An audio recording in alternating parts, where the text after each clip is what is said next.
আজকে যখন আমি পুরনো বড় বটগাছের নিচে বসে আছি, তখন যেন কেমন মনে হচ্ছে। আমার মনে হচ্ছে আমি যেন এই বটগাছের নিচে এর আগেও এসে বসেছি। বুঝতে পারছি না কেন আমার এরকম মনে হচ্ছে, অথচ আমি তো এই বটগাছে আজকেই আসলাম। কিন্তু আমার মনের ভেতরে মনে হচ্ছে এই বটগাছটা খুব চেনা চেনা, এই বটগাছে আমি বহুবার এসে বসেছি। বুঝতে পারছি না কেন আমার মনটা এরকম লাগছে। তুমি ঠিক বলেছ অরুক, বহু বছর আগে এই রাজ্যে তুমি রাজকুমার ছিলে না। এই রাজ্যে তুমি একটা সাধারণ ছেলে ছিলে।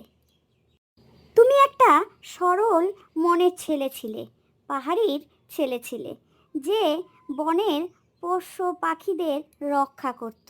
সেই ছিলে তুমি, বুঝলে তো অরুক? তুমি একমাত্র বনের এই যে পশু পাখিদের রক্ষা করতে। কি তুমি কথা বলতে পারো? আরে তোমার চোখ দুটো কেমন যেন মানুষের মতন চেনা চেনা মনে হচ্ছে। আর তুমি কি করে জানতে পারলে পূর্বজন্মের কথা? আমাকে একটু বলবে? আমার তো সব গুলিয়ে যাচ্ছে। এই বটগাছের নিচে এসে আমার মনে হচ্ছে আমি সেই পুরনো দিনের কথা আর কি আমার মনে পড়ছে। আমি কিছু বুঝতে পারছি না এগুলো আমার সাথে কি হচ্ছে। তারপরে আবার তুমি এসে আমার সাথে কথা বলছো। আমার তো সব কিছুই যেন অবাক লাগছে। কারণ পূর্বজন্মে আমি ছিলাম সব থেকে তোমার ভালো বন্ধু, তোমার কাছের বন্ধু। একটা দুষ্টু মহাজনের হাত থেকে বনটাকে বাঁচাতে গিয়ে তুমি তোমার প্রাণটাকে হারিয়ে ফেলছিলে বন্ধু। তুমি আবার জন্ম নিয়েছো এই পৃথিবীকে সুন্দর করে গড়ে ওঠার জন্য বন্ধু। তুমি বুঝতে পারছো না? এর জন্যই তোমার জন্ম হয়েছে। তুমি এই বনটাকে আবার রক্ষা করবে, আগের মতন সেই সুন্দর অবস্থায় তুলে নিয়ে আসবে। হ্যাঁ হ্যাঁ, ঠিক বলেছ।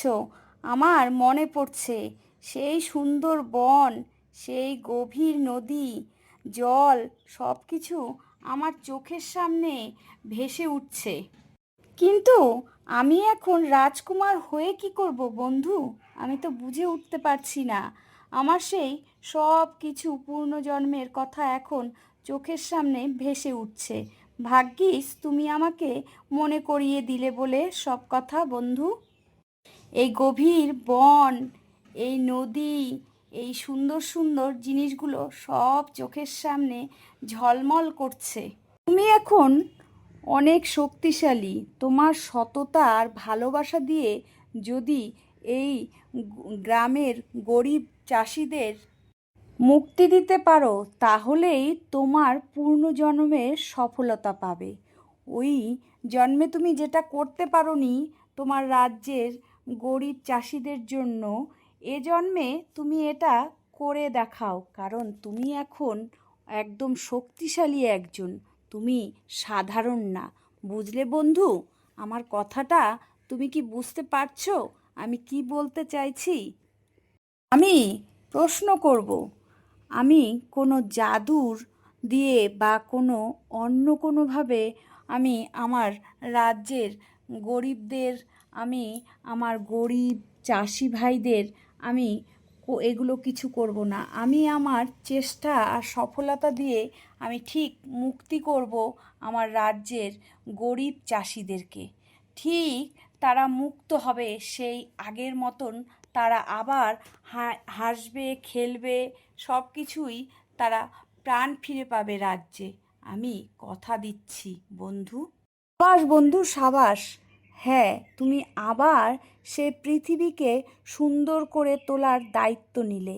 এখন থেকে তোমার পাশে তোমার এই ভালো বন্ধু, একমাত্র বন্ধুকে তুমি আবার পাশে পাবে। তুমি যেটা করবে আমি তোমার সাথে সব সময় থাকবো। আমি একটা ভালো মানুষ আর একটা সততা মানুষের পাশে আমি সব সময় থাকবো, যাতে রাজ্যের এই যে গরিব চাষিরা আর অভাবে না থাকতে পারে, তাদেরকে আবার সেই হাসি মুখটা ফোটাতে আমি সাহায্য করব বন্ধু। ধন্যবাদ বন্ধু, তুমি আমার পাশে আছো। পূর্বজন্মের কথা মনে মনে করিয়ে দেওয়ার জন্য অনেক ধন্যবাদ। আজ থেকে আমি সেই মানুষের সেবার কাজে লাগিয়ে দিব। এটাই আমার ধ্যান, এটাই আমার জ্ঞান। এখন থেকে আমি যা করব আমার রাজ্যের মানুষের জন্য, আর দুঃখী মানুষের পাশে আমি সব সময় থাকব। মানুষের ভালো হয়ে আমি উপকার করতে চাই, মানুষের দুঃখে আমি পাশে থাকতে চাই।